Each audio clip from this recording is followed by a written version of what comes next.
안녕하세요. 오늘도 사연 살롱을 찾아주셔서 감사합니다. 저는 황당한 일을 겪고 이혼을 한 40대 여성인데요.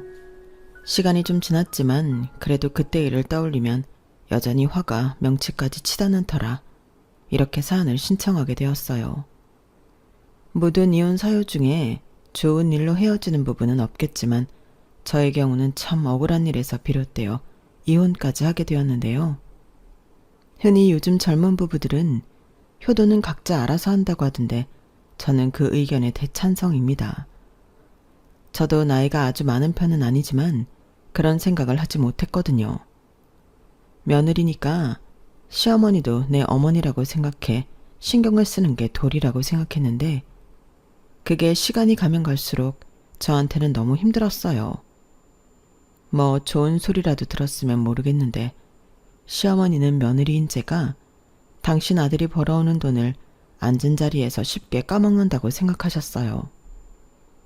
그러니 저에게 돌아오는 건 불만과 잔소리뿐이었는데 정말로 남편이 돈이라도 잘 벌어왔다면 이런 사연 쓰지도 않았습니다.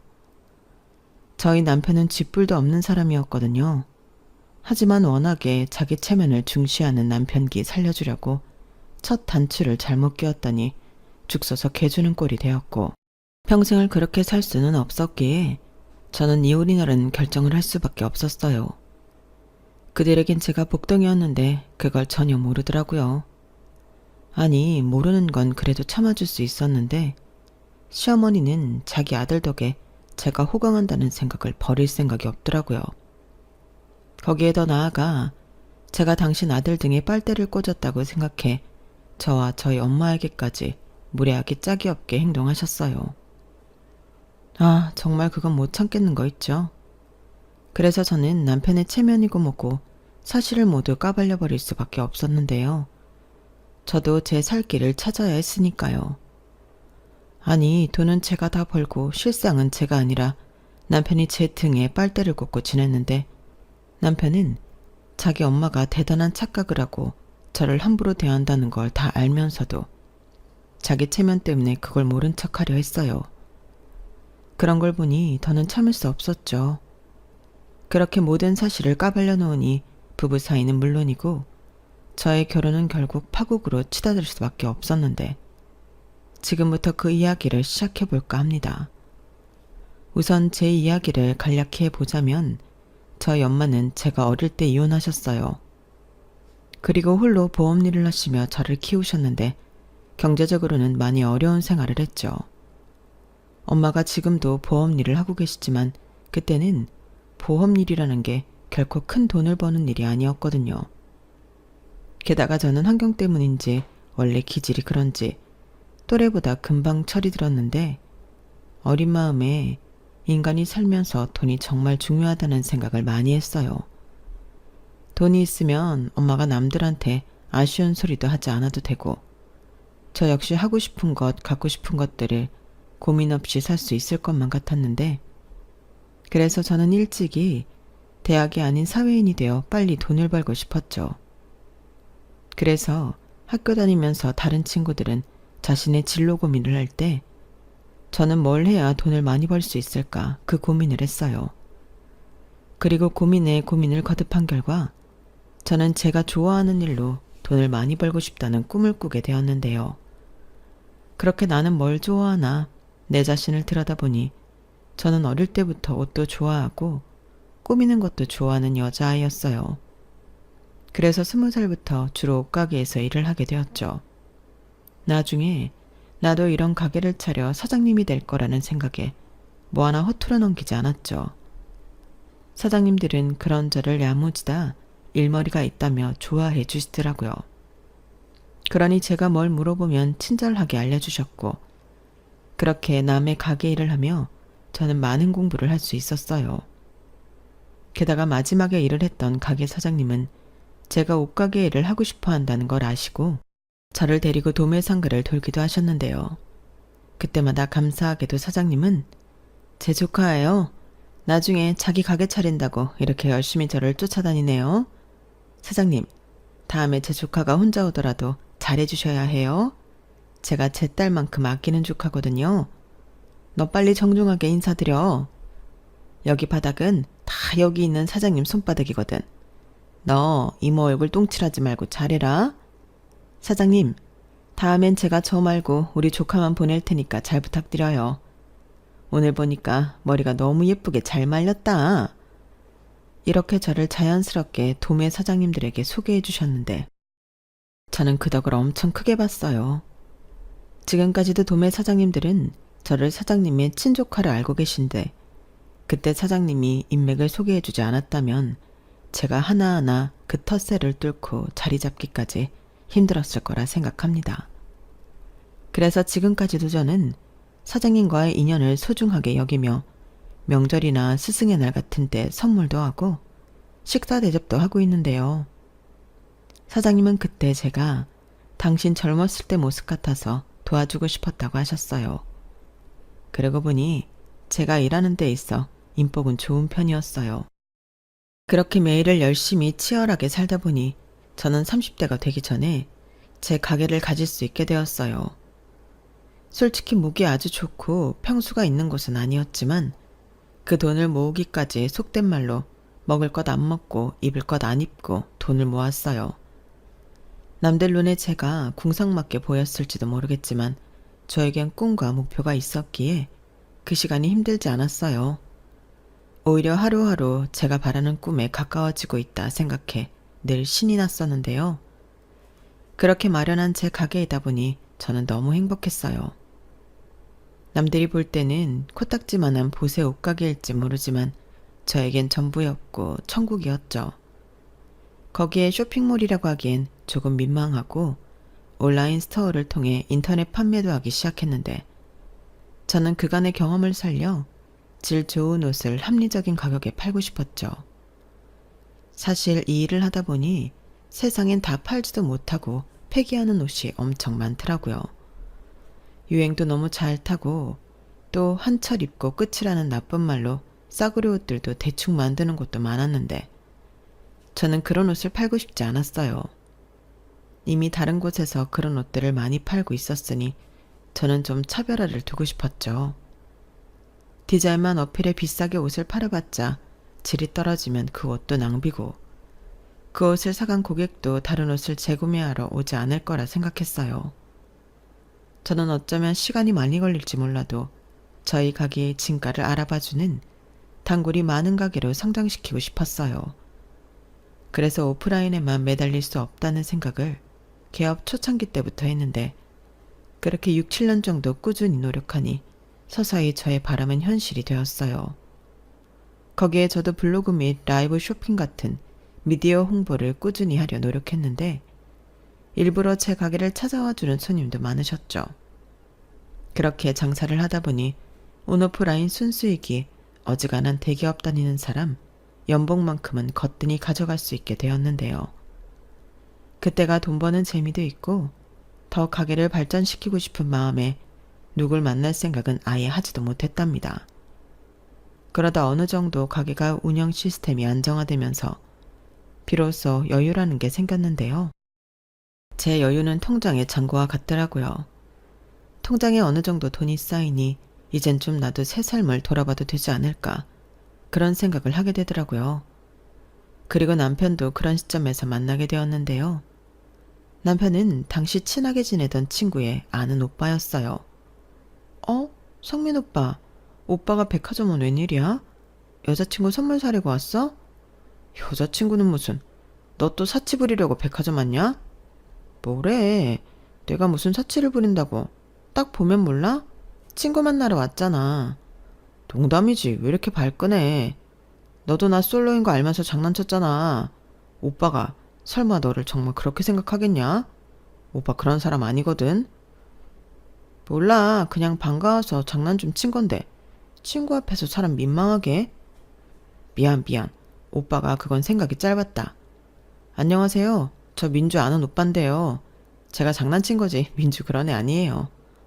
아, 네, 저도 알아요. 고등학교 때부터 친구인데 당연히 알죠. 와, 그렇구나. 고등학교 때부터 친구면 엄청 오래된 사이네요. 오빠, 내가 전에 옷가게 엄청 잘 된다고 했던 친구 있지? 그게 얘야. 아, 그 친구? 와, 듣기만 했는데 실제로 보니까 더 멋쟁이시네요. 그럼 내 친구가 학교 다닐 때부터도 센스가 남달랐어요. 같은 교복을 입는데 얘가 입는 교복은 뭔가 다르더라고. 정아, 너도 인사해. 여기는 개인 사업하는 상민이 오빠야. 안녕하세요.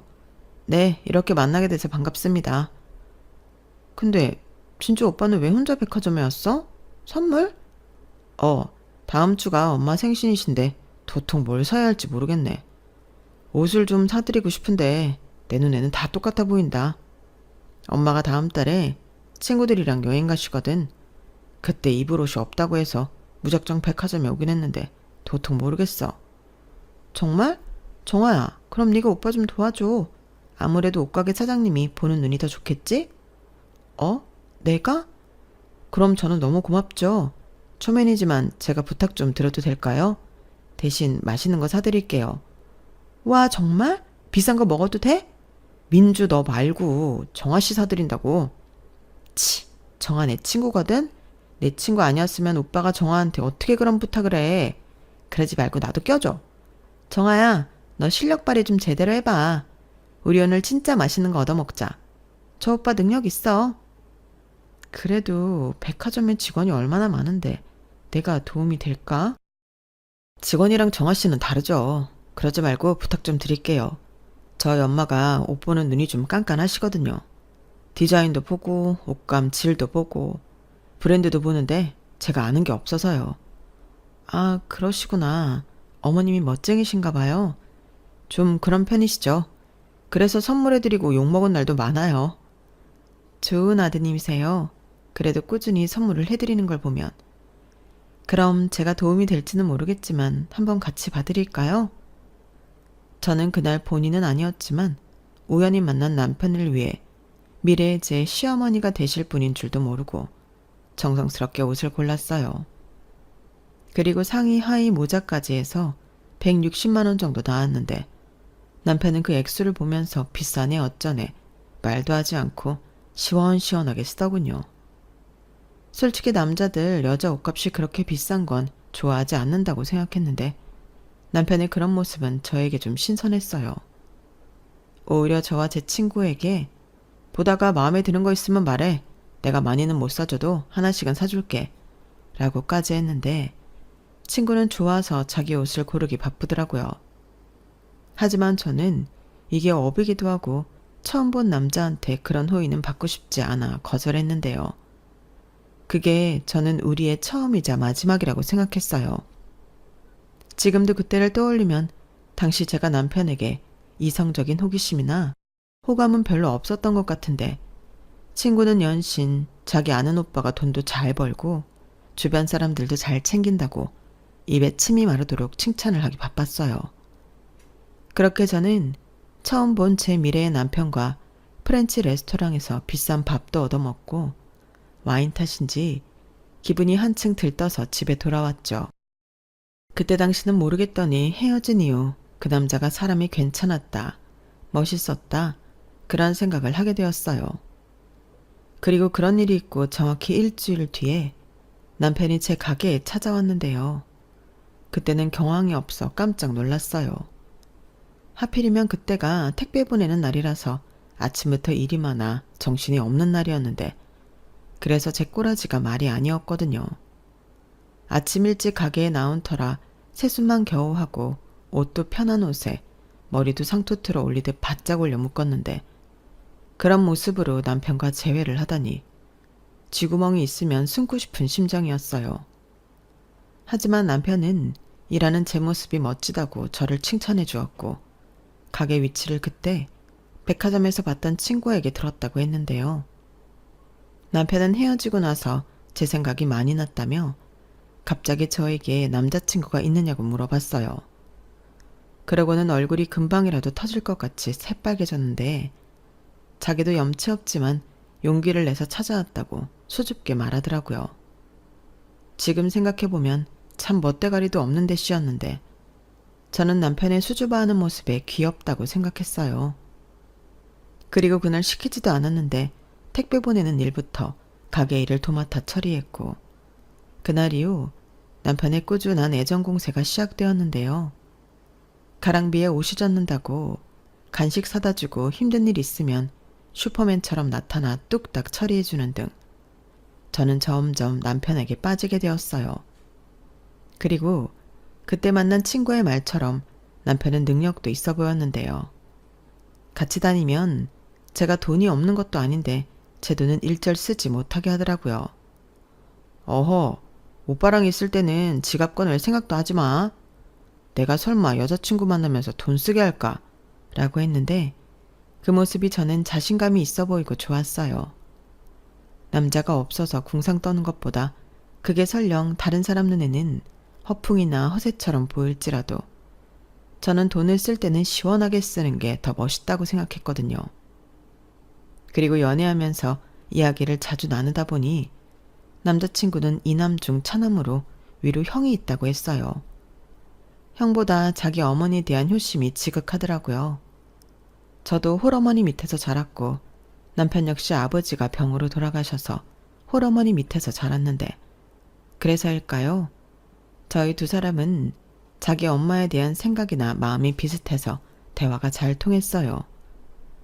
그렇게 연애를 2년 조금 넘게 했는데 특별하게 싸운 기억도 없었고 남편은 제가 당신의 천생연분이라며 하루라도 빨리 결혼하고 싶어 했죠. 제가 당시 엄마와 살다 따로 나와 지내고 있었는데 청약이 당첨되어 기다리던 아파트가 완공이 되었거든요. 그리고 청약 받았을 때부터 그 집이 완공되면 엄마랑 둘이 살아야겠다 생각하고 있었는데 제가 연애 중이라는 걸 알고 있던 엄마는 제 아파트에 들어가지 않겠다고 완강하게 말씀하셨어요. 이유는 뻔했죠. 뭐하러 나까지 그 집에 들어가니? 너 시집 가야지. 그 아파트에 신혼살림 차려도 되고 아니면 팔아서 더 큰 집 가. 엄마는 지금 사는 집이 편하고 좋아. 어차피 혼자 사는데 이 정도면 딱이지. 라고 하셨는데 저는 엄마에게 그 아파트를 주고 시집을 갈 생각이었거든요. 기껏 어렵게 청약받아 돈까지 다 냈는데 시집 간다고 홀랑 팔아버리고 싶진 않았어요. 그러다 이 사실을 알 리 없던 남편의 프로포즈를 받았고 저는 고민할 수밖에 없었는데요. 그런데 남편의 말이 지금 수금이 밀려서 묶인 돈 때문에 한 2년은 월세에 살아야 한다고 하더라고요. 그럼 결혼을 아예 2년 뒤에 하면 되지 않겠냐고 하니 우리 엄마가 장가가라고 하도 난리셔서 형은 장가가서 애까지 있는데 나만 장가 안 가고 나이만 먹는다고 올해까지도 안 가면 선봐서 며느리 드린다고 하는데 내가 정한 너를 두고 어떻게 딴 여자를 만나? 그건 있을 수도 없는 일이지. 라고 했는데요. 그 말을 듣는데 괜히 조급한 마음이 들었어요. 막말로 내가 집이 없는 것도 아닌데 괜히 사랑하는 남자를 딴 여자한테 뺏길까 묘한 질투심이 났죠. 저는 그게 제가 똥 밟는 건 줄도 모르고 내가 아파트가 있으니 그럼 월세 말고 그 집을 신혼집으로 하자고 말했는데 남편은 정말 몰랐다며 깜짝 놀라며 좋아하더군요. 대신 자기가 생활비는 아주 넉넉히 주겠다고 큰 소리까지 쳤는데 실상은 아니었어요. 무슨 사업이 돈이 계속 묶이는지 남편은 신혼 때부터 저에게 아쉬운 소리만 하더라고요. 게다가 남편이 상견례하기 바로 전 부탁한 게 하나 있었는데요. 자기 엄마가 물어보면 제 아파트를 반반씩 해서 구입한 공동명의라고 말을 해달라 하더군요. 아마 우리 엄마는 당연하게 우리 신혼집을 내가 샀을 거라고 생각하실 거거든. 그런데 공동명의도 아니고 자기 집이라고 해봐. 아마 엄청 실망하실 거야. 그래서 그러는데 부탁 좀 해. 남편은 사실 저에게 말하지 않은 게 있다며 진지한 얼굴로 이렇게 말했어요. 사실 있잖아. 나는 형한테 컴플렉스가 있어. 형은 공부도 잘하고 지금 공기업에 다니고 있거든. 형수도 중학교 영어교사고. 그래서 엄마가 형에 대한 애정이 남달라. 그런데 나는 아무리 노력해도 공부는 도통 잘하지 못했고 대학은 수도권 4년제 나오긴 했지만 형이랑 늘 비교당했지. 직업도 그래. 지금이야 내가 사업해서 돈도 제법 벌고 생활비에 용돈 들이고 있어서 이젠 나를 달리 보지만 내가 사업하기 전에는 엄마가 나는 쳐다도 보지 않았어. 근데 내가 정한 너랑 결혼하는데 네 아파트에 들어간다고 해봐. 나를 또 형보다 못한 자식으로 생각할 거잖아. 라고 하는데 솔직히 이해는 가지 않았죠. 결혼하는 마당에 자기 엄마가 자기한테 실망을 좀 하면 어떤가요? 우리만 잘 살면 될 일인데 남편은 평생 차별받고 살았기 때문에 앞으로는 그러고 싶지 않다고 했어요. 거기에 형까지 요즘은 자기를 달리 보고 인정도 해주는데 자기 사업이 요즘 좀 힘들다는 걸 알면 다시 자기한테 한심하다느니 답이 없다느니 그런 소리를 할 것 같아 의식이 된다고 하더라고요. 그때 당시 남편의 사업은 좀 힘들다고 했는데 워낙에 그동안 벌어놓은 것이 있어 자기는 극복할 수 있다고 했어요. 그런데 자기 가족들은 그런 건 하나도 안중에 없고 눈에 보이는 결과만 본다며 아마 저도 자기 형수랑 비교를 당할 수 있다고 저도 하지 않는 걱정을 한가득 했는데 저는 오히려 그 모습이 짠하더군요. 남이라고 할 수는 없지만 다른 사람을 의식해 스스로 피곤하게 사는 거잖아요. 하지만 제가 사랑하는 마음이 커서인지 얼마나 어릴 때부터 받은 상처가 크면 저럴까 측은하게 느껴졌는데 그래서 저는 알겠다고 했어요. 정말로 명의를 공동명의 해달라는 것도 아닌데 말이야. 사랑하는 남자를 위해 해줄 수 있다고 생각했던 거였죠. 하지만 그건 제 고생의 길의 서막이었는데요. 결혼 후 저는 남편의 엄청난 거짓말에 강한 배신감을 느껴야만 했거든요. 그 거짓말이 뭐냐면 남편은 애시당초 자기 사업을 하는 사람이 아니었는데요. 그냥 작은 사업체의 직원이었어요. 월급도 야근이나 특별수당 같은 걸 많이 받으면 300만 원 정도였고 일이 너무 없을 때는 200 정도였는데 솔직히 기가 막혔죠.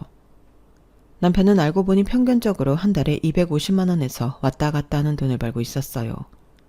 그걸 어떻게 알게 되었냐면 제가 제 사업을 하다 보니 종합소득세 같은 걸 신고하고 납부하니 남편은 어느 정도 냈는지 궁금해서 물어봤거든요.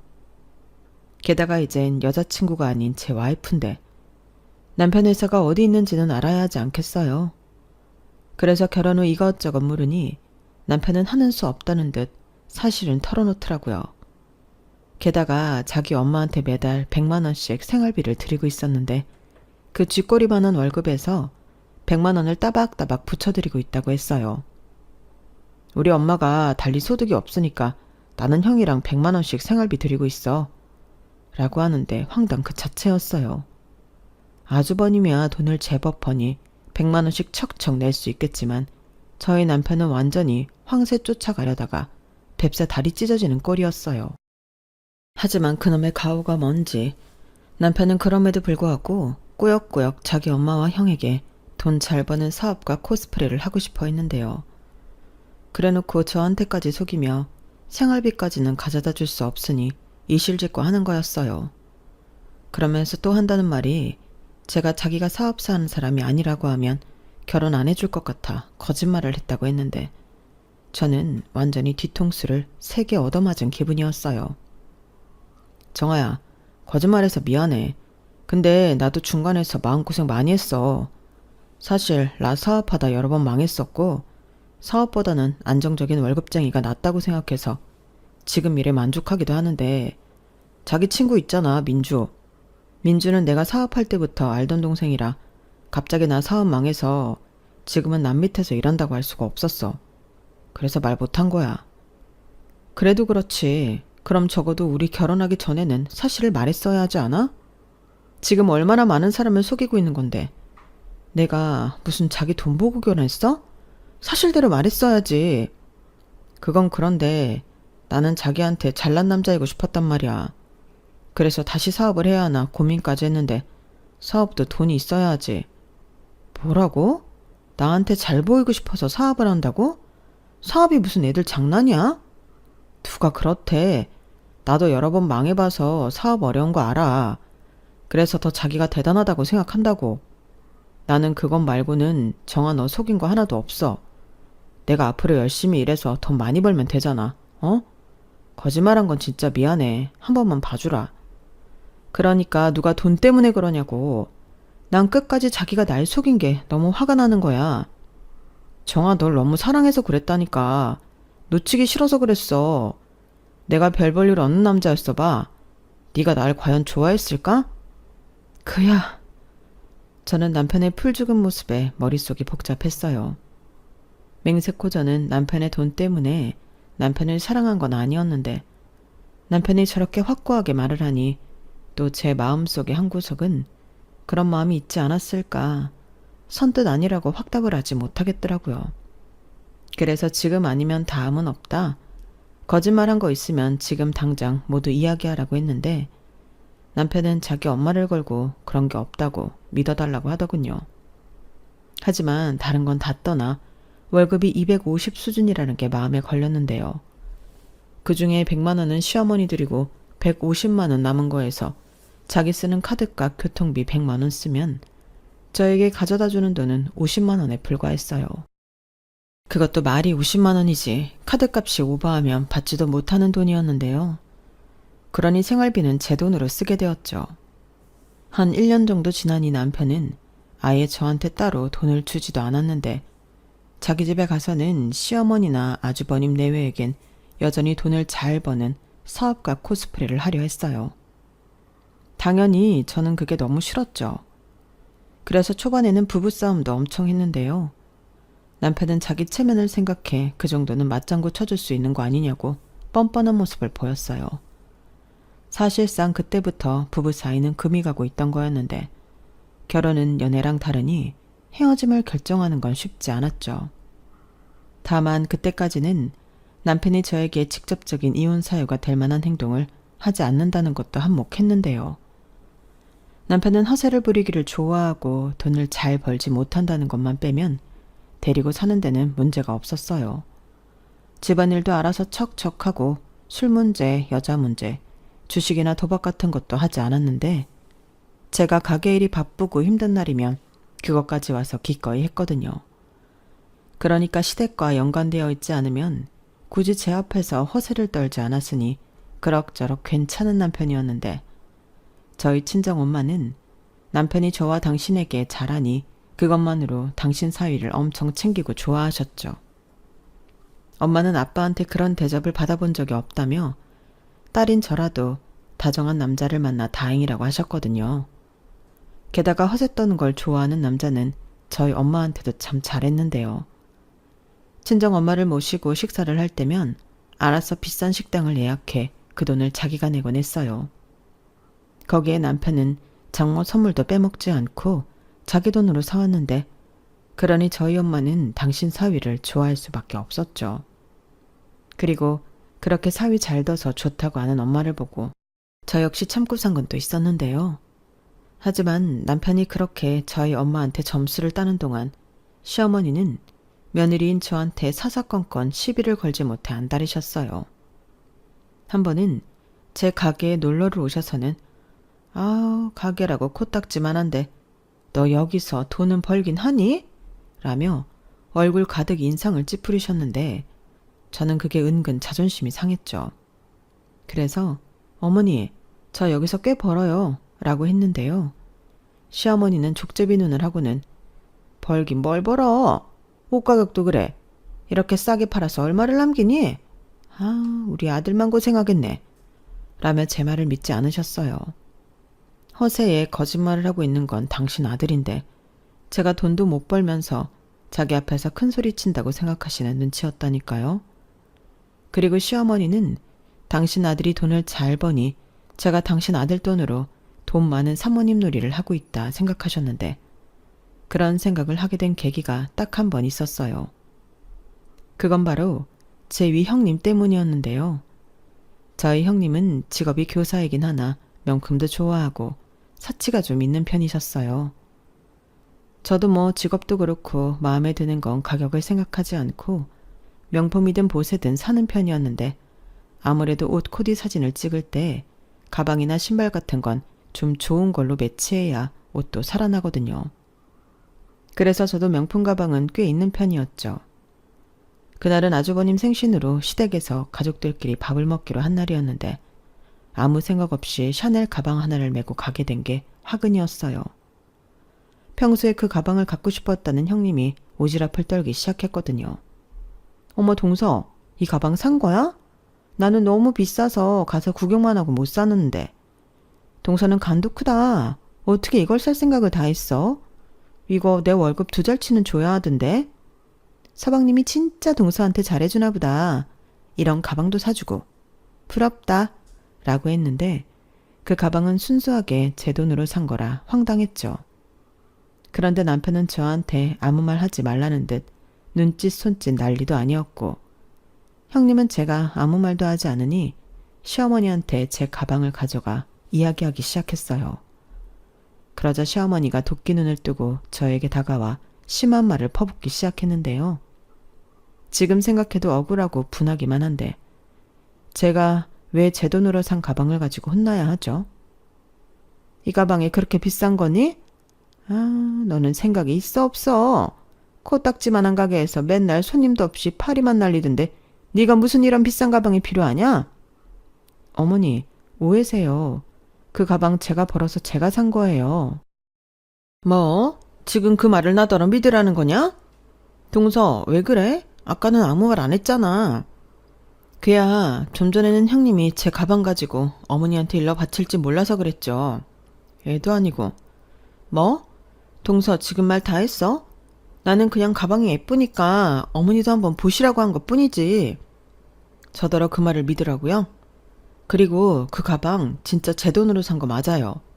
원하시면 제가 카드 내역 보여드릴게요. 됐다.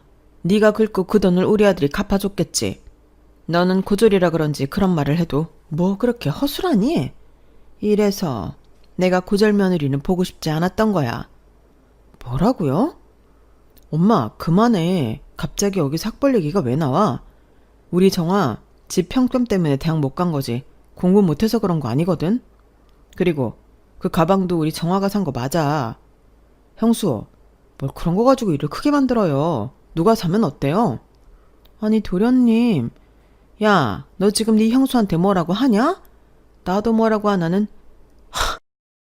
그래, 내 와이프인데 보아하니 재수씨 감사하려고 하나 본데 그런 건 니네 집에 가서 해. 괜히 내 생일에 분위기만 망쳤잖아.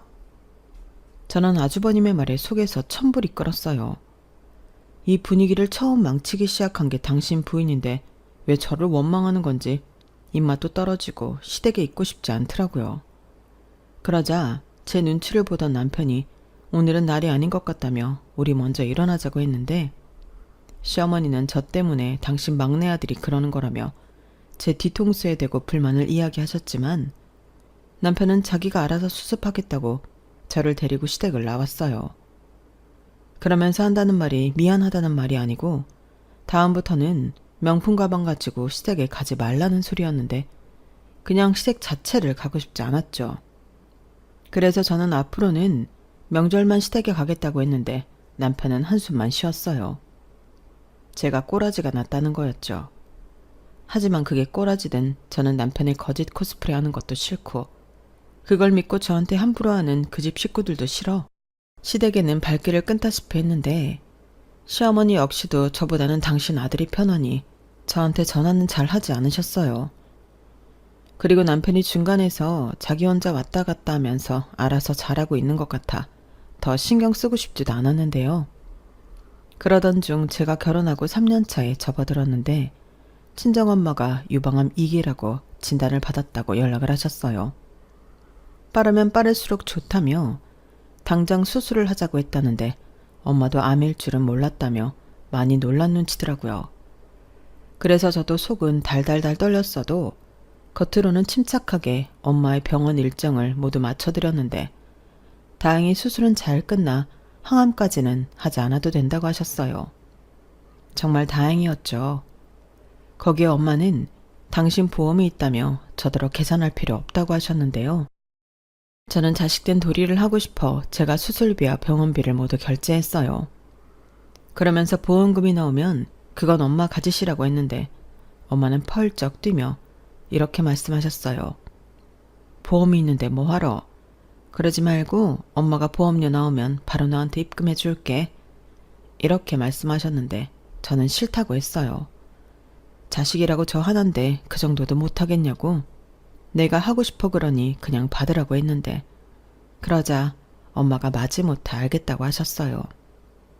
그 후 저는 남편에게 이 사실을 말했고 어차피 제 돈이었기 때문에 남편은 잘했다고 했는데 문제는 시어머니셨어요.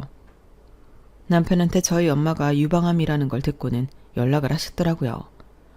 아우, 얘기 들었다. 너도 놀랐겠네. 호르몬이 하나인데 암이라니. 나도 우리 남편 간암으로 보내서 그 마음 뭔지 안다. 그래도 수술 잘 받고 끝났다니 얼마나 다행이니? 라고 하시는데 웬일로 저랑 우리 엄마 걱정을 다 해주시는 건지 전까지 깊숙이 박혀있던 나쁜 마음이 누그러드는 거 있죠. 그리고는 오랜만에 가족끼리 다 모여 밥 한번 먹자고 하셨는데 저는 알겠다고 했어요. 그리고 그날은 과일이며 소고기 세트며 바리바리 싸들고 갔는데 남편이 기분 좋아서 하루 종일 싱글벙글했어요. 그런데 시어머니는 제가 사들고 온 것도 전부 당신 아들이 산 걸로 아셨고 심지어 맛있게 식사한 후엔 우리 아들 덕에 오랜만에 소고기 맛있게 먹었네? 역시 우리 막내 아들이 최고야. 라며 생뚱맞게도 남편에게 고맙다 하셨죠. 남편은 제 눈치를 보면서도 뭘 이까짓 거 얼마나 한다고 내가 다음에 또 사올게 라며 역시나 거짓말을 하더라고요. 저는 당연히 기분이 언짢았죠. 그런데 남편이 다가와 미안해. 근데 거기에 대고 자기가 산 거라고 하면 나도 체면국이고 엄마도 민망하니까 그냥 이렇게 넘기자. 자기 돈이 내 돈이고 내 돈이 자기 돈이지. 우리 부부잖아. 이렇게 말했는데 저는 그 말이 참 이기적으로 들렸어요. 내 돈이 자기 돈이면 자기 돈도 제 돈인데 저는 그 돈 구경도 못 해봤으니까요. 그리고 좋은 분위기가 무르익을 쯤 시어머니는 그래서 사돈은 퇴원하셨니? 병원비가 꽤 나왔을 텐데 그 돈은 어떻게 했어? 설마 네가 낸 건 아니지? 라고 물으셨는데 저는 이번에 사실 그대로 이야기하고 싶었어요. 그래서 제가 냈어요 라고 냉큼 말했고 그 말에 시어머니는 뭐라고? 사돈은 보험도 없다니? 아니 보험이라는 양반이 자기 보험도 없다는 거야? 라고 꽤나 심각한 얼굴로 물으셨는데 저는 아무렇지 않게 대답했어요. 보험은 있으신데 그냥 그 돈은 엄마 가지시라고 했다고요. 제가 자식인데 제가 병원비 정도는 낼 수 있죠. 이렇게 말했어요. 그러자 시어머니는 순식간에 얼굴이 사나워지셨는데요. 야, 뭐라고? 자식인데 병원비 정도는 낼 수 있다고? 너는 어쩜 네 돈도 아닌데 그렇게 뻔뻔하게 굴 수 있니? 네? 그게 무슨 어머니 그 돈 엄마 그만해. 그 일은 우리가 알아서 하는 거지. 다른 사람도 아니고 장모님이신데. 알아서 하긴 뭘 알아서 해. 얘가 지금 네 돈으로 지 엄마한테 효도를 하고 있잖아. 어머니 그게 무슨 말씀이세요? 저 이 사람 돈 아니고 제 돈으로 병원비 냈어요. 지금 나더러 그 말을 믿으라는 거냐? 내가 그 가게 잘 되는 꼴을 본 적이 없는데 어디서 거짓부렁이야? 아니라니까요. 제가 뭐 매출 전표라도 보여드려야 믿으시겠어요? 저는 억울한 마음에 이참에 모든 걸 까발릴 생각이었어요. 하지만 옆에서 남편이 필사적으로 말렸는데 문득 이런 생각이 들더라고요. 지가 우리 엄마 병원비 내드렸다고 자기 엄마한테 떠든 건 아닐까. 그런 생각을 하니 이놈도 한패처럼 느껴졌는데 남편이 중간에서 뭐라고 하니 시어머니도 더는 하고 싶은 말을 꾹 참는 것처럼 보였어요. 그리고 남편은 괜히 왔다며 저더러 집에 가자고 했는데요. 저는 제 손을 잡으려 하는 남편의 손을 뿌리치고 그 집을 나와버렸어요. 그러자 제 뒤통수에 대고 시어머니가 저 싸가지 없는 것 좀 봐. 저런 게 뭐가 좋다고? 라고 하셨는데 두 손이 분해서 바들바들 떨리는 거 있죠. 능력도 없고 거짓 코스프레하는 당신 아들 데리고 살아주는 게 누군데 누구더러 싸가지가 없다 하는 건지. 그날은 남편도 안방에서 내쫓고 혼자 잠이 들었어요. 그리고 일어나 보니 아침 일찍 출근이라도 한 듯 집에 남편 모습은 보이지 않았는데 그렇게 점심때쯤 가게에 나가보니 시어머니가 가게 문 앞에서 저를 기다리고 있더군요. 딱 봐도 어제 다 못한 거 마저 하러 온 사람이었는데 남편도 없겠다. 저는 오히려 진실을 밝히기에 좋은 기회라고 생각했어요. 그래서 안에 들어가서 이야기하시라고 말씀드리고 가게 문을 열었는데 시어머니가 바로 먼저 시작하시더군요. 너는 지금 시간이 몇 시야? 이렇게 게을러 터져서 무슨 장사를 한다는 거니? 오늘만 늦게 나왔어요. 어제 하도 억울해서 잠을 설쳤거든요. 네가 억울하긴 뭐가 억울해? 나야말로 분이 안 풀려서 밤새 한숨도 못 잤다. 아니 너는 낯짝도 두껍지? 네 돈도 아니면서 어떻게 네 엄마한테 생색을 낼 수 있냐? 몇십만 원도 아니고 몇백을? 몇백이나 많아 제 돈이라니까요. 무슨 말도 안 되는 소리야. 너 남의 돈으로 기분 내는 거 아니다. 얘가 진짜 큰일 나래네. 안 되겠다. 너 가만히 있어. 시어머니는 갑자기 핸드폰을 꺼내더니 뭘 찾고는 바로 통화 버튼을 눌렀어요. 그러고는 네 사돈 접니다. 퇴원하셨다는 말은 들었는데 몸은 괜찮으세요? 라고 하는데 저는 진짜 깜짝 놀랐어요. 아니 거기서 저희 엄마한테 전화를 할 거라고는 상상도 하지 못했거든요. 그래서 제가 전화를 뺏으려 하니 시어머니는 도망이라도 치듯 서둘러 이야기를 이어가셨는데 저는 그때 피가 거꾸로 솟는 것만 같았어요. 다름이 아니라요. 병원비가 꽤 나온 것 같던데. 네, 그러니까요. 그렇게 많이 나왔군요. 그런데 그걸 정화가 안 받는다고 했다죠? 제가 그 말을 듣고 그건 아니라고 적은 돈이 아니니 받으라고 하고 있는 중입니다. 그렇잖아요. 자기 남편이랑 상의도 안 하고 그렇게 큰 돈을 덥석? 네. 그럼 보험금 나오면 주시는 걸로 알아도 되겠죠? 역시 사돈이랑 직접 이야기하는 게 나았네요. 감사합니다. 그럼 몸조리 잘하시고요. 부탁 좀 드려요. 어머니, 지금 뭐 하는 짓이에요? 왜 저희 엄마한테 그런 소리를? 왜긴 네가 말이 통통하지 않으니까 그러지. 네 엄마도 죄송하다고 어쩔 줄 몰라 하신다. 왜 부모를 부끄럽게 만드니? 진짜 너무하시네요. 제가 자식 때문에 부끄러운 게 뭔지 진짜 제대로 알려드려요? 어머니는 계속 제가 어머니 아들 덕에 떵떵거리고 산다고 생각하시죠? 그 반대예요. 어머니 아들이 지금 제 돈으로 돈 잘 버는 사업가 행색을 하고 있는 거라고요. 얘가 지금 뭔 소리를 하는 거야? 내 아들이 왜? 그리고 우리 아들은 너 만나기 전부터도 사업하고 있었어. 어디서 내 아들을 모함해? 너 괜히 이 자리에 우리 아들 없다고 거짓말하는 거지. 아이고 진짜 너무 무서운 애다. 우리 아들이 힘들게 번 돈을 지 마음대로 쓰고 다니더니 이제는 우리 아들이 네 돈으로 사업가 행색을 한다고? 너 무슨 정신병 있니?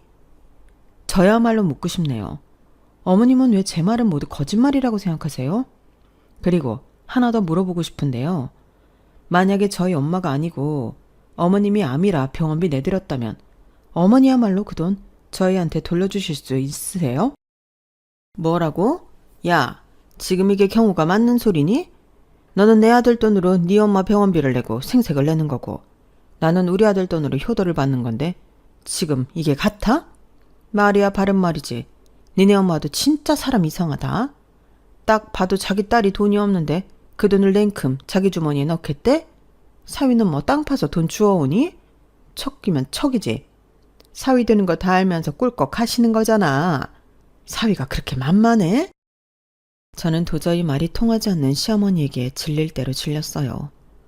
그래서 더 이상 말상대를 하기보다 눈에 보이는 증거를 보여드리는 게 낫겠다 생각했고 저는 시어머니에게 그간 제가 얼마나 많은 돈을 벌었는지 장부와 인터넷 쇼핑몰 주문권을 보여드렸는데 좀 전까지만 해도 저더러 거짓말한다고 펄쩍 뛰던 시어머니는 눈이 왕방울처럼 커졌어요. 그리고는 이게 정말이니? 이 숫자가 네가 번 돈이라고? 라며 저를 놀란 눈으로 쳐다보셨는데 내친김에 저는 저희 엄마에게도 보여드린 적이 없던 통장 잔고들을 보여드렸어요. 그리고 세기라도 박듯 이렇게 말했는데요. 참고로 지금 살고 있는 아파트도 제가 단독명이고요. 어머니 아들은 혼수만 몇 가지 해온 게 다였어요. 저는 생활비라고 받은 게 아마 다 해도 500만 원도 안 될걸요? 저도 결혼 전까지 어머니처럼 그이가 돈 잘 버는 사업가를 알고 있었어요. 저도 속아서 결혼한 거라고요. 그래도 사람은 나쁘지 않아서 참고 살았는데 이젠 어머니 때문에 못 살겠어요. 뭐? 나 때문에? 네.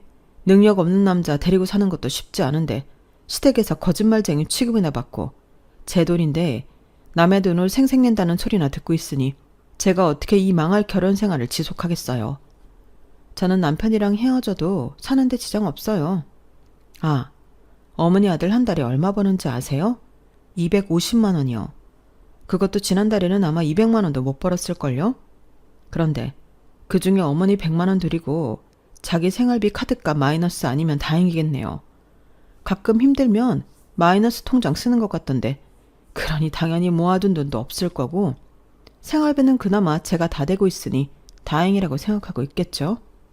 근데 이젠 어머니 알드도 어떻게 살지 고민 좀 해야 할 거예요.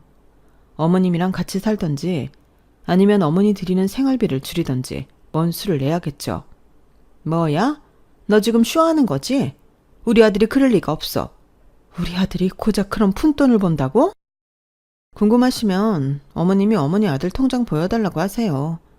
저는 그동안 자기 체면 좀 살려달라고 하도 그 사람이 부탁해서 말하지 않으려 했는데 저라고 계속 이런 오해나 받고 살 수 있겠어요? 사업? 웃긴다 그래요.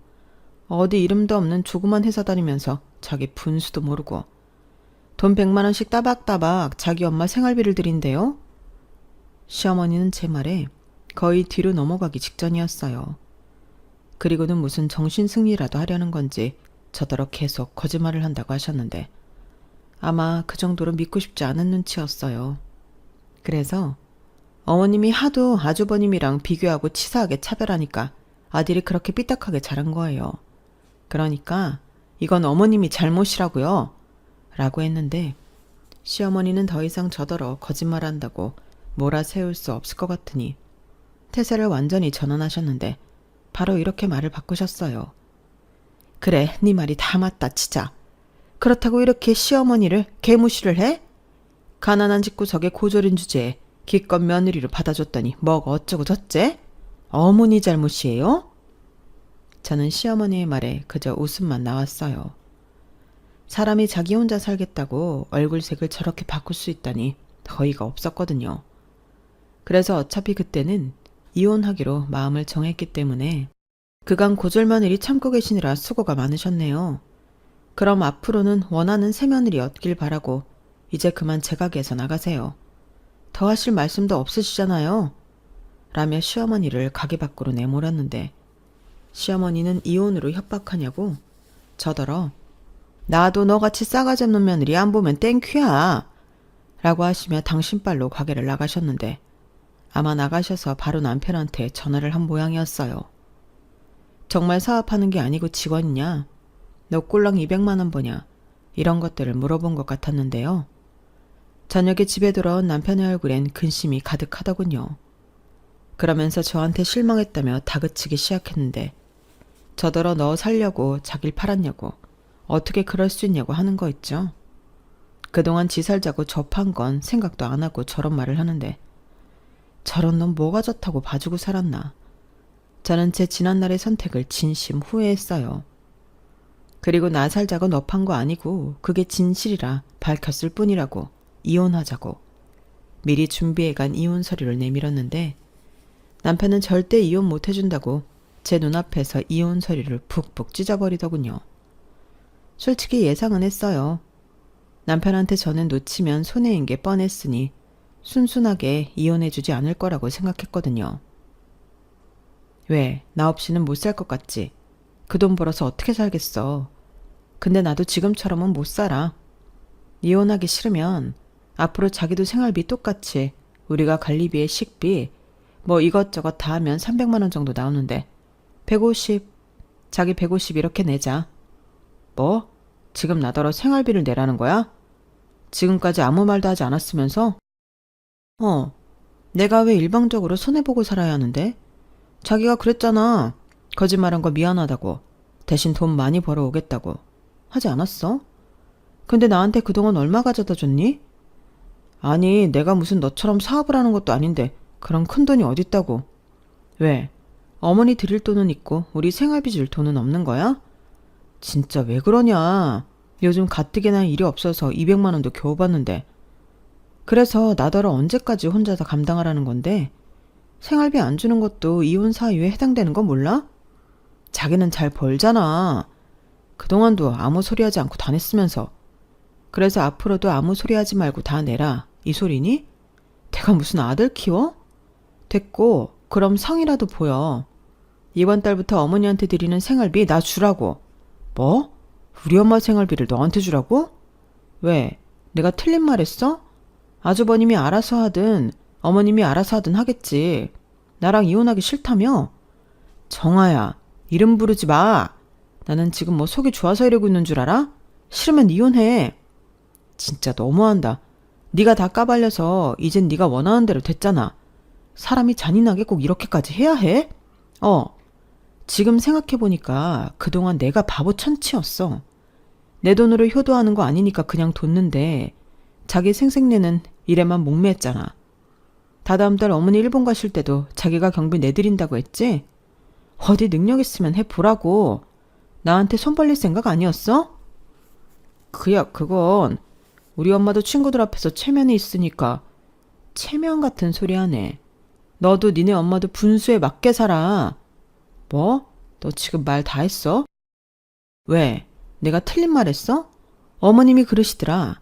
남의 돈으로 효도하면 안 되는 거라고. 그 말 그대로 하자는 거야. 싫으면 이혼해.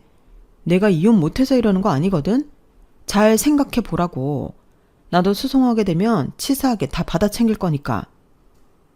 저는 그날 도끼가 가득한 얼굴로 그 사람한테 말했어요. 저는 애당초 남편이랑 더 살 마음이 없었는데 그 인간이 저한테 150만 원 생활비를 주지 못할 걸 알고 하는 말이었죠. 아이도 없으니 그냥 합의 이혼하고 제 집에서 쫓아내는 걸로 끝나면 그게 제일 좋고, 그게 안 되고 버틴다면 그동안 못 받은 생활비도 계산해서 받아내고 위자료까지 챙길 마음이었는데, 며칠 뒤 남편은 꼬랑지를 내리고 이렇게 물었어요. 그럼 합의 이혼하면 나한테 돈 달라는 소리 안 하는 거지? 라고 하는데 저는 그렇다고 했죠. 그러니 냉큼 도장 찍고 내 집에서 나가라고 했는데 그 인간 어지간히 돈이 없긴 했는지 도장을 찍고 짐 싸서 그날 바로 나갔어요. 그때 속이 얼마나 시원했는지 알턴니가 빠진 기분이더라고요. 이혼하고 며칠 뒤 남편을 소개해줬던 망할 친구 민주한테서 연락이 왔어요. 자긴 정말 몰랐다며 이젠 이혼해서 남남이 된 그놈 근황을 이야기해주는데, 제가 몰랐던 사실이 하나 더 있더군요. 그놈이 돈이 부족할 때마다 마이너스 통장 외에 소액 대출을 받아 쓴 게 있었나 봐요. 그동안도 쓰고 갚고 살았기 때문에 남의 돈 무서운 줄 모르고 쓴 것 같았는데, 그놈의 체면 때문에 자기 엄마 여행 경비 된다고 대출을 더 받았다가 회사가 어려워져 해고가 되는 통에 여기저기 돈 빌리느라 정신이 없다고 했어요. 그 좋았던 평판도 결국엔 그놈의 허세와 돈 때문이었는데, 그게 다 거짓이라는 걸 알게 된 사람들이 그놈을 좋게 볼 리가 없었죠. 결국 자기 엄마 생활비는커녕 자기 엄마 사는 집까지 담보로 잡혀 돈을 빌려야 하는 판이었는데, 그 엄마라는 여자가 난리가 났답니다. 왜 너 때문에 자기 집을 담보로 잡아야 하냐고. 너 같은 아들 필요 없으니 연을 끊자고 했다는데, 여기서 더 황당한 건 뭔 줄 아세요? 아주버님이 자기가 독박 쓸까 두려워 형님이랑 도둑 이사하고 잠수를 타버렸어요. 그러니 졸지에 여기저기에서 생활비도 끊긴 시어머니였는데 쌤통이었죠. 아무튼 이젠 의지할 곳이 모두 사라진 시어머니셨는데, 그러게 돈 잘 벌고 못난 당신 아들 데리고 사는 저한테 왜 그렇게 하셨는지 남은 인생을 후회하고 사셨으면 좋겠네요. 그에 반면 저는 남편과 헤어지고 집값도 오르고 매출도 뛰었는데 고민 끝에 집을 팔고 친정엄마와 살 집을 새로 구했어요. 뒤늦게 제 이혼 사실을 안 저희 엄마는 말씀은 안 하셔도 속상한 듯 했는데 엄마 팔자 닮았다고 자책하는 소리를 들었거든요. 그래서 그런 거 아니라고, 더 잘 살려고 이혼한 거라며 엄마에게 제 진심을 얘기했는데, 엄마는 혼자 사는 삶이 녹록지 않다며 걱정이 이만저만이 아니었어요. 그래서 저는 벌어놓은 돈도 있고 엄마랑 재미있게 살 거라며 걱정하지 않아도 된다고 했는데, 그때 처음 느꼈어요. 우리 엄마도 많이 약해졌다는 걸요. 아마 몸이 아프면서 마음도 많이 약해진 듯 했는데 제가 이혼한다고 너무 신경도 못 쓰지 않았나 후회가 밀려왔어요. 그래서 혼자 하던 사업을 직원 2명을 뽑아 매장과 온라인 판매를 담당하게 만들고 저는 엄마와 시간을 많이 보내려 노력하기 시작했는데 솔직히 인건비는 뽑고도 남을 정도로 매출이 잘 나오기에 저는 편하게 엄마 곁에 있을 수 있었어요. 그렇다고 아주 제가 손을 떼고 있는 건 아니라서 솔직히 정신은 없는데 그래도 일도 엄마도 챙길 수 있으니 당분간은 지금처럼 생활하려 합니다. 엄마랑 여행도 많이 다니고 전에는 바쁘고 돈이 없어 만들지 못한 추억도 많이 만들 생각인데요. 거기에 더불어 누구처럼 거짓말이 아닌 진실로 엄마가 자랑스러워할 수 있는 멋진 딸이 되고 싶네요. 지금은 바람이 있다면 저희 엄마가 완치 판정을 받고 저랑 더 많은 시간을 함께하는 건데 부디 그 바람이 이루어질 수 있길 소망하며 제 이야기는 이만 줄이도록 하겠습니다. 쓰다 보니 글이 많이 길어졌는데 끝까지 들어주셔서 감사해요. 여러분들은 부디 저처럼 이상한 사람들 때문에 스트레스 받지 말고 좋은 사람들 속에 재미있고 행복한 시간만 보내시길 진심으로 바라겠습니다. 그럼 뭐니 해도 건강 잘 챙기시고요. 저는 이만 마지막 인사를 올릴게요. 지금까지 제 사연 함께 해주셔서 감사합니다. 안녕히 계세요. 여러분, 사연 댓글에 응원과 현명한 조언 부탁드려요. 좋아요와 구독은 저에게 큰 힘이 됩니다. 오늘도 좋은 일 가득하세요.